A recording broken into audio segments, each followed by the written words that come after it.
manday fiaraba miaraka amin'ny firariantsoa ndraiky rolahy atao anatin'ny toy fandahara zao avao toy zao avao ro mandondo mbaravarana anao mandrambitana anareo kiray draiky ho anareo mpanaraka ny toy fandahara zao avao toy somary hiova kely ny fandaharatsika androany satria hiresakytsika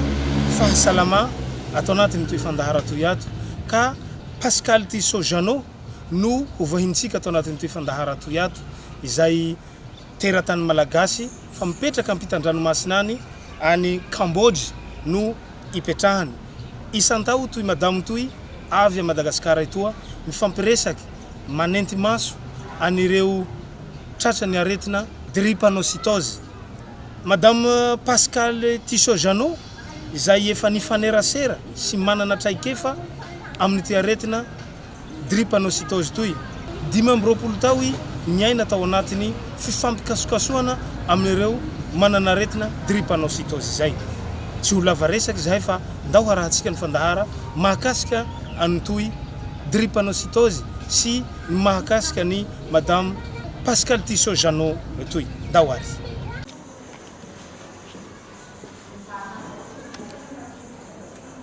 Manahona fanimiarabantsika rehetrarehetra zako moa zany dia Pascal Tissot-Jeannot manambady miteraka anankiroa ary mipetraka any Cambodge. Dia faly mandray anjara amin'ny fandaharana zao avao ny tenako ny papako dia matin'ny drépanocytose ary za mananjanaka voan'ny drépanocytose. Ny forme-ny drépanocytose ny zanako dia le tena mahery be iny ary tsy fantatra tamin'ny voalohany hoe drépanocytaire le zaza satria teraka taty Madagasikara. Dia noho izay fahafantarako ny fijaliana maharay aman-dreny drépanocytaire zay sy ireo jalo ny drépanocytaire tsy manana mpiay sy tsy misy fitsaboana dia nanapa-kevitra ako sy ny zanako vavy satria izy ny tena nanoana hoe tsy maintsy mitsangana ny ONG tsy maintsy mitsangana programme drépanocytose à Madagasikara. Dia nanangana an'izay zay nanomboka tamin'ny 2005 niarahako tamin'ny docteur Damas Zanamiarana sy docteur Joanita nday mananjara tamin'ny 2005 nanangana ny ONG mba ahafahany malagasy mahafahany firenena malagasy manana ny politique nationale de lutte contre la drépanocytose ary ahafahantsika manana ny programme de lutte contre la drépanocytose ho an'ny malagasy ary mba ahafahana miay anireo drépanocytaire sy ny fianakaviana drépanocytaire malagasy naiza misy azy. Ny mampiavaka nyty mission natao amin'ity ndranitoraky ty dia ny fananganan'ny ministère fahasalamana komity piay ary natao mba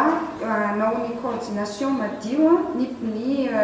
acteur rehetrarehetra miady amin'ny drépanocytose. Dia voalohany misy an'izany hoe société civile manara-maso sy mandrindra miaraka amin'ny ministère fahasalamana ny tetikasa misahana ny aretina zay iraketany. Dia ao anatin'izay koa ny fiarah-miasa miaraka amin'ny Lions Club titoliana zao ohatra dia nanao zay fitilina miarahana io fitilina io fitilina maso cataracte diabète ary natao koa ny éducation thérapeutique izany hoe nampianatra an'ireo marary sy ny fianakaviany marary hoe ahoana zany hoe miaina sy fitaizana ny aretina satria aretina mitaiza le izy ohatra ny diabeta ohatra ny aretina taizana rehetrarehetra tsy atao mifantoka any amin'ny mpitsabo ihany ny aretina satria misy koa zany ny atao hoe responsabilité amin'ny ray aman-dreny sy ireo marary. Misy ny zavatra tokony atao ary misy ny zavatra tsy tokony atao ary misy koa zany ny hoe atao hoe fanekena hoe miaiky hoe misy an'ity aretina ty ako mitaiza an'ity aretina ty dia ahoana ny fomba iainako miaraka aminy mba tsy hovoan'ny krisy sy tsy hidirana any amin'ny hôpitaly matetitetika. Ka zay zavatra zay afa ny manao hoe sensibilisation afa ny manao hoe éducation thérapeutique mba ahafahana mandresy lahatra ny marary sy ny fianakaviany marary ahafahany mahay mitaiza tsara ny zanany sy mikojakoja ny vatany mba tsy ho atetika marary. Ary ho an'ireo fianakaviany marary sy ireo marary ny teny za teo hoe mipetraka ny ivelany fa makahery hatrany ary tsy manadino fa isan'andro amin'ny alalan'ny roy internet réseaux sociaux rehetrarehetra dia miresaka mivantana amin'ireo fianakaviany marary rehetrarehetra eto Madagasikara ako ary raha ohatra ka hoe misy ny adresy any amin'ny Facebook any ohatra ahafahana mifanerasera dia aza misalasala mangataka manao ny demande d'amis hoe Pascal Touzé Ojano zay ny adresiko any amin'ny Facebook ho an'ny mpanaraka ny fandaharana zao vao dia mametraka hafatra zay hoe aza miandry hoe efa sarotina ny aretina na aretina rehetrarehetra io tsy miandry an'izay hoe fa sarotra zay ny aretina vao manampinampitsabo misy ny antenne misy ny médecin référent izay aty Toliara ao any amin'ny hôpital B i docteur Joséphine any ao amin'ny hôpital Manarapenitra docteur Lydia izay afaka natonina tsara ary efa nanao fiofanana koa zareo amin'ny éducation thérapeutique io afaka mandray olona zareo ary maka fotoana aloha satria tsy diagnosticera rery ny marary sahany ao ary afaka mandray tsara ary ireo olona zay liana tia fantatra na manahiahy kely momba n'izay hoe drépanocytose zay ndraiky tompoko lasy tompoko vavy no azo ambara tato anatin'ity fandaharantsika toy ato